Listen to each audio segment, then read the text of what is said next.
Hello students, welcome to रोशन की class YouTube channel. Students, आज की इस वीडियो में आप लोगों के लिए लेके आया हूँ आप लोगों के सीटेट एग्ज़ाम के लिए, क्योंकि आपका नेक्स्ट मंथ जल्दी ही आने वाला है। विद इन मंथ आपका स्टार्ट होने वाला है एग्ज़ाम। तो उसके लिए यहाँ पे सबसे इम्पॉर्टेंट टॉपिक है, कहने के लिए नहीं इम्पॉर्टेंट है, ये इम्पॉर्टेंट टॉपिक है। इसको सीरियसली आप लोग पढ़िएगा, चाहे मेरी वीडियो से देख के पढ़िएगा, चाहे किसी भी वीडियो से देख के पढ़िएगा, लेकिन आप लोग NCF 2005 ज़रूर पढ़ के जाइएगा। राष्ट्रीय पाठ्य चर्चा की रूपरेखा 2005, ठीक है। ये आपके मैथ पेडागोजी वाले सेक्शन में या फिर पूरा जो पेडागोजी का सेक्शन होता है, सभी पेडागोजी के सेक्शन में आप लोगों के लिए कम से कम ये 5 से 6 नंबर आप लोगों को ज़रूर दिला के जाएगा, अगर ये टॉपिक अच्छे से आप लोग पढ़ के जाते हैं, ठीक है। तो आज की हमारी क्लास है 3rd मैथ पेडागोजी का, और उसमें हम देखने वाले हैं राष्ट्रीय पाठ्य चर्चा की रूपरेखा 2005 यानी कि NCF 2005। अगर वीडियो अच्छी लगे तो प्लीज़ वीडियो को लाइक करिएगा, और ऐसी वीडियो डेली बेसिस पर अगर आप लोग देखना चाहते हैं तो आप लोग रोशन की क्लास यूट्यूब चैनल को सब्सक्राइब कर लीजिएगा। नीचे सब्सक्राइब बटन होगा ब्लैक कलर का, काले कलर का, उसको क्लिक करके सब्सक्राइब कर लीजिएगा। साथ ही साथ बेल आइकन जरूर दबा लीजिएगा। वीडियो को लाइक कर दीजिएगा, अपने दोस्तों के साथ इस वीडियो को शेयर करिए, जिससे वो लोग भी अगर सीटेट की तैयारी कर रहे हैं। और ये वीडियो जो है NCF 2005 की सिर्फ सीटेट के लिए नहीं है, आगे के एग्जाम जो आपके KVS NVS टाइप के एग्जाम होते हैं जिससे आपको जॉब मिलती है, वहाँ पे भी इंटरव्यू में इससे क्वेश्चन पूछे जाते हैं। अगर इस वीडियो की PDF चाहिए आप लोगों को तो रोशन की क्लास टेलीग्राम चैनल पे जाइएगा, वहाँ से आपको इसका PDF बिल्कुल फ्री में मिल जाएगा। ठीक, चलिए स्टार्ट करते हैं आज की वीडियो। राष्ट्रीय पाठ्य चर्चा की रूपरेखा के बारे में सबसे पहले बेसिक नॉलेज लेते हैं, फिर इसके बारे में देखते हैं डिटेल में। तो अगर आप लोगों को NCF 2005 पढ़ना है तो आज की वीडियो देखिएगा। मैं पूरे NCF 2005 का जो निचोड़ है वो आज की पूरी वीडियो में मैं दिखा दूंगा, क्योंकि जो NCF 2005 की जो PDF आपको मिलेगी गवर्नमेंट की ऑफिशियल वेबसाइट पे, वो आपको मिलेगी 180 पेज की, पूरा PDF 180 पेज का PDF है। उसमें से शुरू के 8-10 पेज मान लीजिए निकाल दीजिए, वो आपके जो स्टार्टिंग के बुक में देते हैं, संदर्भ क्या है, कहाँ कहाँ से कौन कौन से यहाँ पे टीचर्स ने मिल के इसको बनाया है, किन किन लोगों ने, और लास्ट में थोड़ा सा वहाँ पे उपसंहार दे दिया गया है। तो 180 में से मान लीजिए 20 पेज निकाल देंगे तो भी आपको 160 पेज तो पढ़ना ही पढ़ना होगा। और उसमें से इम्पॉर्टेंट जो पॉइंट है उसना इतना पढ़ने के लिए आपको काफ़ी समय चाहिए, इतने पढ़ने की ज़रूरत भी नहीं है। इसलिए आज की वीडियो देखिएगा, पूरा इम्पॉर्टेंट जो भी पॉइंट बनते हैं NCF 2005 में जो कि आपके सीटेट के लिए इम्पॉर्टेंट है, वो सारी चीज़ें यहाँ पे विद इन 15 मिनट के अंदर आप लोगों को सारी चीज़ें दिखा दी जाएंगी, समझा दी जाएंगी, ठीक है। तो सबसे पहले देख लीजिए यहाँ पे जो राष्ट्रीय पाठ्य चर्चा की रूपरेखा 2005 है, वो बालकों को क्या, क्यों और कैसे पढ़ाना है, इसके बारे में है कि बच्चों को के ऊपर ये आधारित है। सबसे पहले तो बाल केंद्रित है, ये याद रखिएगा, बाल केंद्रित है ये वर्ड। और बच्चों को क्या पढ़ाया जाए, बच्चों को क्यों पढ़ाया जाए वो चीज़, और बच्चों को वो चीज़ कैसे पढ़ाया जाए, इसके ऊपर NCF 2005 इन्हीं बातों को ध्यान में केंद्रित करके इस दस्तावेज को बनाया गया है।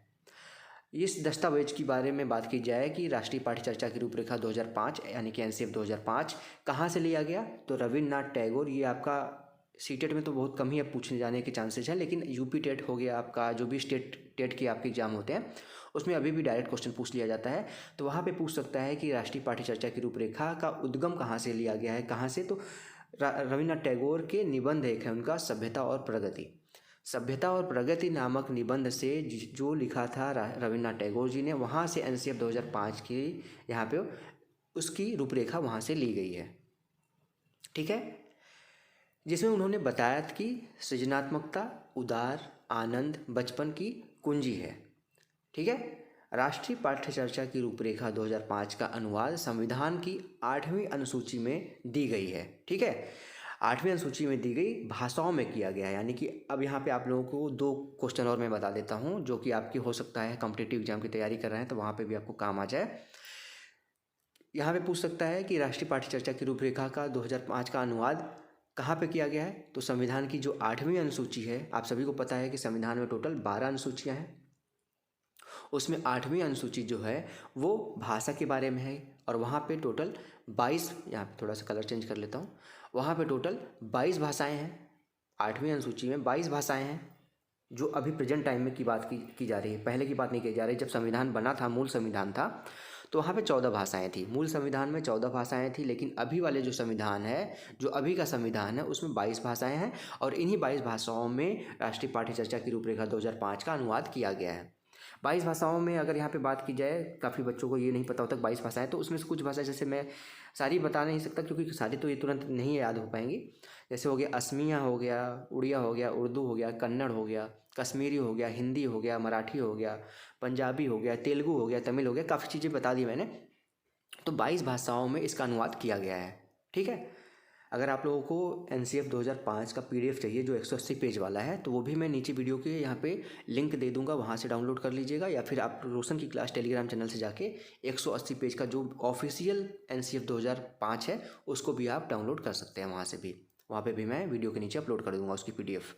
अब यहाँ पे NCF 2005 के सिद्धांत जो काफ़ी इंपॉर्टेंट है, कई बार पूछे जा चुके हैं। तो सबसे पहले जान लीजिए आप NCF 2005 के 5 मार्गदर्शक सिद्धांत हैं। 5 मार्गदर्शक सिद्धांत हैं, जिसमें से पहला है, यहाँ पे सिद्धांत देखेंगे, ज्ञान को स्कूल से बाहर जीवन से जोड़ा जाए। अगर बच्चों को आप कुछ सिखा रहे हैं, कुछ उनको नॉलेज दे रहे हैं, तो ऐसी नॉलेज दीजिए जिससे वो बाहरी जीवन से उसको जोड़ के नॉलेज दीजिए, जिससे बच्चा रुचिकर ढंग से उस चीज़ को पढ़ सके। जब छोटे बच्चे हैं, यहाँ पे प्राइमरी के बच्चों के बारे में बात हो रही है, जब छोटे बच्चे हैं तो उनको अगर बाहर के जीवन से जोड़ के कोई नॉलेज देंगे, कक्षा की चीज़ें पढ़ाएंगे, तो वो अच्छे तरीके से उसको समझ पाएंगे। दूसरा पॉइंट है, पढ़ाई को रटंत प्रणाली से मुक्त किया जाए। अब जो पढ़ाई होती है, जो आजकल जो NCF 2005 कहता है, इसका सिद्धांत है कि जो पढ़ाई है वो रटने पे आधारित नहीं होनी चाहिए। कभी भी सीटेट में कोई क्वेश्चन पूछता है रटने से रिलेटेड, तो वो नहीं हो सकता कभी भी आंसर। ठीक है। तो पढ़ाई जो है वो रटने के ऊपर आधारित नहीं होनी चाहिए, बच्चे के समझ के ऊपर आधारित होनी चाहिए।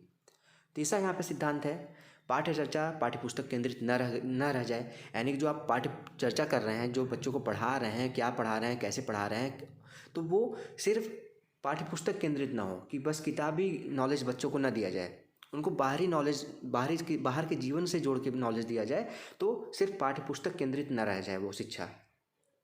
चौथा पॉइंट है, कक्षा कक्ष को गतिविधियों से जोड़ा जाए एवं इसे लचीला बनाया जाए। यानी जो कक्षा कक्ष की जो आप शिक्षण प्रणाली कर रहे हैं, आप बच्चों को जो पढ़ा रहे हैं, पाठ्य चर्चा कर रहे हैं, वो विभिन्न प्रकार की गतिविधियों से जोड़ के पढ़ाया जाए, खेलकूद के माध्यम से पढ़ाया जाए, कुछ क्रियाकलाप करके पढ़ाया जाए और उसको लचीला बनाया जाए। ऐसा नहीं कि हाँ फिक्स है कि हाँ तुमको 30 मिनट की क्लास है तो 30 मिनट लगातार पढ़ना ही पढ़ना है, मेरी बातें सुननी ही है।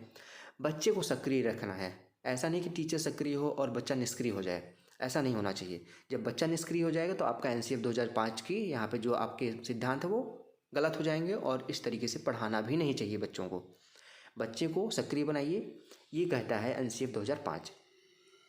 पांचवा पॉइंट है, राष्ट्रीय मूल्यों के प्रति आस्थावान विद्यार्थी तैयार हो या राष्ट्रीय महत्व के बिंदुओं को पाठ्यक्रम में शामिल किया जाए। यानी कि जो बच्चे को आप पढ़ा रहे हैं वो ऐसा उसको नॉलेज दीजिए कि राष्ट्रीय मूल्यों को वो समझ सके। उस ऐसी मूल्यों को हम पाठ्यक्रम में शामिल करेंगे, तभी बच्चे को हम राष्ट्रीय मूल्यों के बारे में आस्थावान बना सकेंगे, उसके बारे में बच्चों को बता सकेंगे। तो ये 5 पॉइंट है जो उद्देश्य हैं, सिद्धांत हैं NCF 2005 के। सिद्धांत 5, इसको याद रखिएगा, इन सब चीज़ों के ऊपर ध्यान केंद्रित रखना होता है।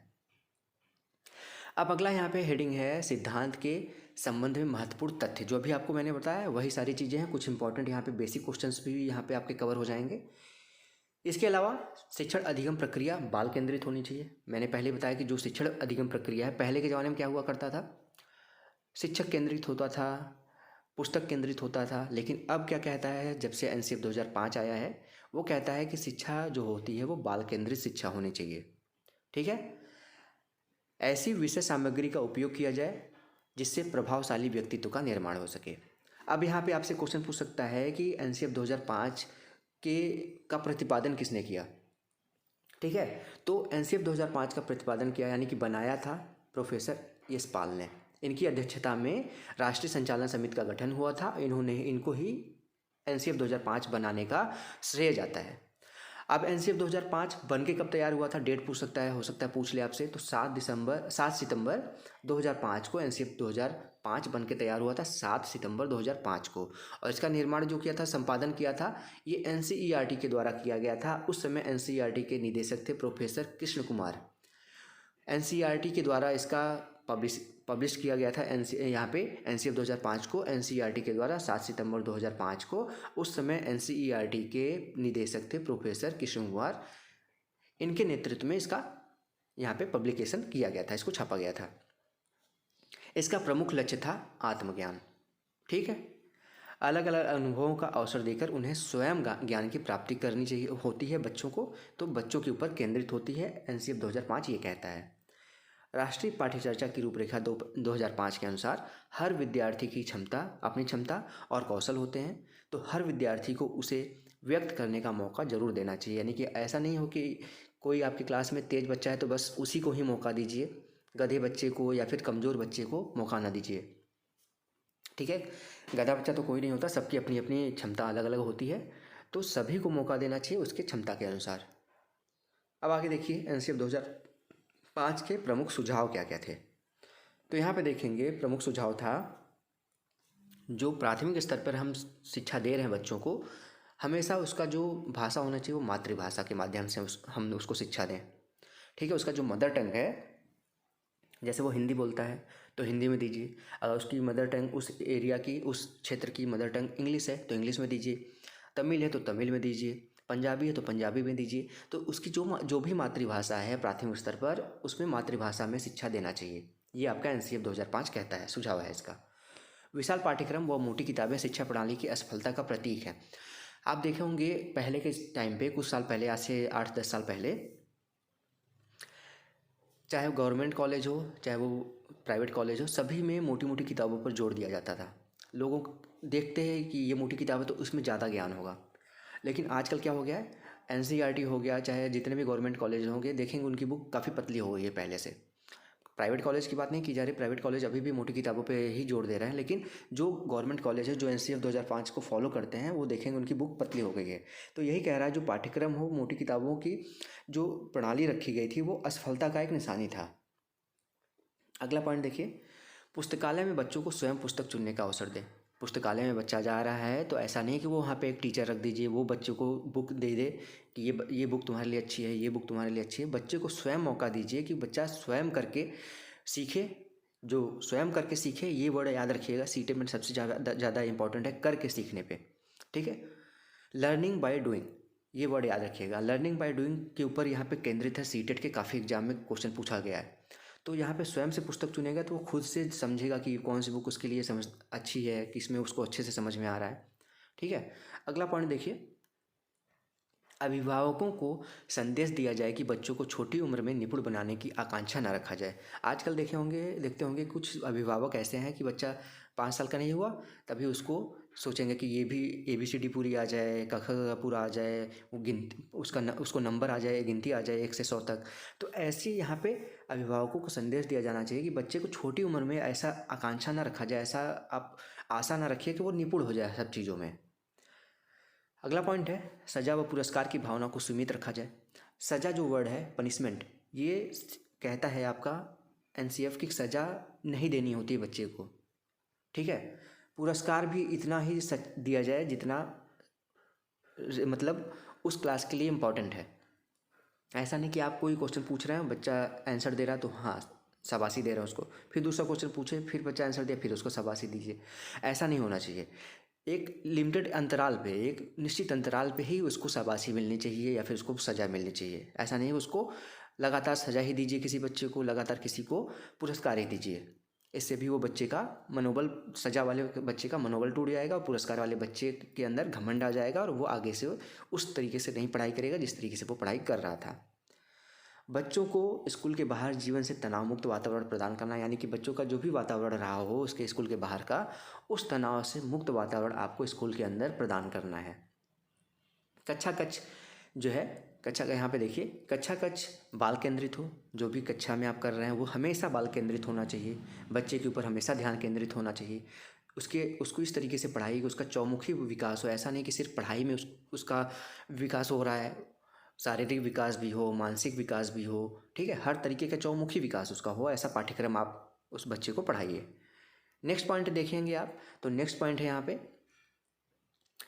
विशिष्ट बालक और सामान्य बालक दोनों को एक साथ समावेशी की शिक्षा यहाँ पे कक्षा में शिक्षा दी जाए। चाहे वो विशिष्ट बालक हो, चाहे वो नेत्र से विशिष्ट हो, हाथ पैर उसके दिक्कत हो, उसमें बोलने में दिक्कत हो, सुनने में दिक्कत हो, या फिर ऐसा मंदबुद्धि बालक हो, तो सामान्य बालक और विशिष्ट बालक सभी को एक ही कक्षा में, समावेशी कक्षा मतलब एक साथ कक्षा में पढ़ाई की जाए। ऐसा नहीं कि जो जो बच्चा कमज़ोर है, मंदबुद्धि, उसके लिए अलग क्लास बना दी जाए, जो बच्चा तेज है या फिर सामान्य है उसके लिए अलग क्लास बना दी जाए। तो ऐसा नहीं होना चाहिए, सभी को एक ही कक्षा में, समावेशी कक्षा में पढ़ाया जाना चाहिए। आपका एनसीएफ 2005 का ये सुझाव है। नेक्स्ट पॉइंट देखेंगे, सूचना को ज्ञान मानने से बचा जाए। अगर कोई सूचना है, अगर वो बच्चे को आप दे रहे हैं, तो बच्चे को इस बात का ध्यान रखना चाहिए, आपको इस तरीके का ध्यान रखना चाहिए कि बच्चा उसको ज्ञान ना समझ ले। कोई भी सूचना है, शिक्षक का ही ये कार्य है कि उस सूचना को ज्ञान बच्चे तक पहुंचाए, और उस सूचना में क्या ज्ञान है, क्या सही है, क्या गलत है, वो बच्चे को फिल्टर करके यानी कि छान के पहुंचाया जाए। तो सूचना को सिर्फ ज्ञान मान लेना ये भी गलत है, सूचना को ज्ञान नहीं मानना है आपको। विद्यार्थियों को दी जाने वाली शिक्षा में शिक्षण सूत्र जैसे ज्ञात से अज्ञात की ओर, मूर्त से अमूर्त का प्रयोग करना चाहिए। यहाँ पे देखेंगे कि जो विद्यार्थी हैं, बच्चों को आप पढ़ा रहे हैं, तो उनको पहले ऐसा ज्ञान दीजिए जो उनको पता हो। अब जैसे बच्चे को गिनती पता है, तो बच्चे को पहले गिनती बताइए 1 2 3 4, फिर उसको अज्ञात की ओर ले जाइए कि हाँ 2 है, फिर 2 जोड़ेंगे इसमें तो ये 4 होगा। तो ज्ञात है उसको पहले पढ़ाइए, फिर उससे ले जाइए अज्ञात की ओर। मूर्त है उसको वहाँ पे पढ़ाइए ऐसी चीज़ें जो देख के वो पढ़ सके। पहले अगर आप बच्चे को त्रिभुज के बारे में बता रहे हैं, सर्कल के बारे में, वृत्त के बारे में बता रहे हैं, तो ऐसे कुछ उपकरण आते हैं जो त्रिभुज के आकार के बने रहते हैं। सर्कल पढ़ा रहे हैं तो उसको रोटी से जोड़ के पढ़ाइए कि रोटी आपका गोलाकार होता है, सर्कल होता है, तो उसको वृत्त के रोटी से कंपेयर करिए। फिर उसको ऐसी चीज़ें बताइए, अमूर्त बताइए। जैसे आप बता रहे हैं घन के बारे में बता रहे हैं या घनाभ के बारे में बता रहे हैं, तो पहले त्रिभुज और सर्कल के बारे में बता लीजिए जो उसको पता है, दिखा के कोई चीज़ पढ़ा रहे हैं। फिर ऐसी चीज़ पढ़ाइए जो अमूर्त, जो उसको सोचने के ऊपर मजबूर करे, जो बच्चा सोच सके। नेक्स्ट पॉइंट देखेंगे यहाँ पे, सहशैक्षिक गतिविधियों में विद्यार्थियों के अभिभावकों को शामिल किया जाए, इससे अभिभावकों को बच्चे के ज्ञान के बारे में जानकारी मिलेगी। सहशैक्षिक यहाँ पे गतिविधि, अब यहाँ पे देखेंगे एक गतिविधि होती है शैक्षिक गतिविधि, एक होती है सहशैक्षिक जो शिक्षण कार्य के अलावा जो गतिविधि होती है, कोई चार्ट बनाना हो गया, कोई मॉडल बनाना हो गया। तो ऐसी गतिविधियों में बच्चों के जो अभिभावक हैं, उनके माता पिता हैं, जो उनके गार्जियन हैं, उनको शामिल किया जाए। जिससे क्या होगा, अभिभावकों को ये पता चलेगा कि बच्चों को कितना नॉलेज है, कितना ज्ञान है अभी। ठीक है, ये सुझाव था। अब आता है आपका गणित के लिए। यहाँ पे गणित के अंदर प्राथमिक स्तर पर गणित शिक्षण का पाठ्यक्रम क्या होना चाहिए। प्राथमिक स्तर पे आप बच्चे को कक्षा 1 से 5 तक के बच्चे को आप पढ़ा रहे हैं, तो गणित का पाठ्यक्रम क्या होना चाहिए ये बताया गया है यहाँ पे एनसीएफ 2005 में। वहाँ पे गणित के बारे में बताया गया है, सामाजिक विज्ञान के बारे में बताया गया है, विज्ञान के बारे में बताया गया है, ईवीएस के बारे में बताया गया है। तो वहाँ पर आप अगर पूरा पढ़ना चाहते हैं तो वो PDF में दे दूँगा, उसको भी आप पढ़ लीजिएगा। लेकिन यहाँ पर जो इम्पोर्टेंट है वो मैं बता देता हूँ। बालक के स्वयं के अनुभवों पर आधारित होना चाहिए पाठ्यक्रम जो बने, वो बालक के ऐसे पाठ्यक्रम का निर्माण करिए आप जो बच्चे के स्वयं के अनुभव पर आधारित हो, बच्चा वो स्वयं करके सीखे। ठीक है। दूसरा पॉइंट है बालक की जिज्ञासा को शांत करने वाला हो। अब बच्चे के अंदर, छोटे बच्चे होते हैं उनके अंदर ज़्यादा जिज्ञासाएँ होती हैं कि 2 + 2 4 कैसे हुआ, 1 2 3 4 कैसे आया, क ख ग क्या होता है, तो भिन्न क्या होता है, जोड़ क्या होता है, घटाव क्या होता है, लघुत्तम समापवर्त क्या होता है, महत्तम समापवर्त क्या होता है, दशमलव क्या होता है। जो जिज्ञासाएँ होती है उसको ऐसा पढ़ाइए आप, ऐसा पाठ्यक्रम बनाइए कि उसकी जिज्ञासाएँ शांत हो सकें। इस स्तर पर पाठ्यक्रम संख्याओं, साधारण जोड़, घटाव, गुणा भाग, लघुत्तम, महत्तम, भिन्न, दशमलव, क्षेत्रफल, काम, समय, साधारण ब्याज, लाभ हानि आधारित होना चाहिए। बच्चों को ये सारी चीज़ें प्राथमिक स्तर पर पढ़ाना चाहिए आपको। पाठ्यक्रम विभिन्न आकृतियों, त्रिभुज, चतुर्भुज आदि के ज्ञान पर आधारित होना चाहिए, और वो आप किसी मॉडल TLM होता है ना, टीचिंग लर्निंग मटेरियल, उसके द्वारा पढ़ाएं बच्चों को, तो ज़्यादा अच्छे से बच्चों को समझ में आएगा। यहाँ पे देखिए, इस स्तर पर मूर्त से अमूर्त की तरफ बढ़ना चाहिए। जब भी अभी मैंने बताया, पहले बच्चे को दिखा के कोई चीज़ पढ़ाइए, फिर उसको सोचने की बातें समझाइए, ताकि बच्चा अपने दैनिक जीवन की तार्किक क्रियाओं व गणित चिंतन के बीच संबंध को समझने लायक बन सके। अब यहाँ पे गणित में हो गया आपका पाठ्यक्रम। अब विज्ञान में भी देख लेते हैं कि प्राथमिक स्तर पर विज्ञान शिक्षण का पाठ्यक्रम कौशल प्राप्त करने और वैज्ञानिक ज्ञान के सत्यापन को पीढ़ी के लिए अग्रणी प्रक्रियाओं और तरीकों को समझने के लिए विज्ञान के विकास और ऐतिहासिक परिप्रेक्ष्य का निर्माण करना चाहिए। यानी कि ऐसा उसको रिलेट करके बच्चे को पढ़ाई विज्ञान को, कि बच्चे को सारी चीज़ें समझ में आ जाए और उसको प्रैक्टिकल के द्वारा पढ़ाइए, चीज़ें कर उसको दीजिए करने के लिए, प्रैक्टिकल करे। जैसे आपने देखा होगा कि पहले के टाइम पे, अभी तो हो सकता है रोक लगे नहीं पता, लेकिन पहले मेढक के ऊपर अगर परीक्षण किया करना होता था तो मेढक लेके जाना पड़ता था बच्चों को, वहाँ पे उसके ऊपर प्रैक्टिकल करके बच्चों को सिखाया जाता था विज्ञान बड़ी क्लासेस में। तो बच्चे को यहाँ पे बताने का मेरा ये है कि बच्चों को विज्ञान अगर पाठ्यक्रम विज्ञान पढ़ा रहे हैं तो ऐसे विज्ञान तभी आएगा जब वो बच्चा वो करके सीख कर देखेगा।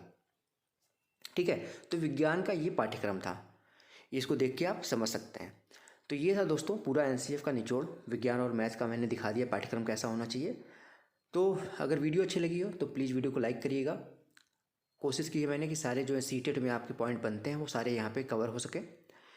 अगर वीडियो अच्छी लगे तो प्लीज़ वीडियो को लाइक जरूर करिएगा। आप लोग कमेंट बॉक्स में बताइएगा कि आप लोग को कैसी लगी वीडियो। इस वीडियो को अपने दोस्तों के साथ शेयर भी करिएगा। अगर इस वीडियो की पीडीएफ चाहिए तो रोशन की क्लास टेलीग्राम चैनल पे जाके बिल्कुल फ्री में डाउनलोड कर सकते हैं इसकी पीडीएफ को। और ऐसी वीडियो डेली बेसिस पे देखने के लिए रोशन की क्लास यूट्यूब चैनल को सब्सक्राइब कर लीजिए, साथ ही साथ बेल आइकन जरूर दबा के रखिए, जिससे मैं आप लोगों की हेल्प के लिए कोई वीडियो यहाँ पे बनाता हूँ तो उसकी नोटिफिकेशन आप तक बिल्कुल फ्री में पहुँचती रहे। तो स्टूडेंट्स मिलते हैं नेक्स्ट वीडियो में, तब तक के लिए आप सभी की बहुत बहुत धन्यवाद। जय हिंद, वंदे मातरम।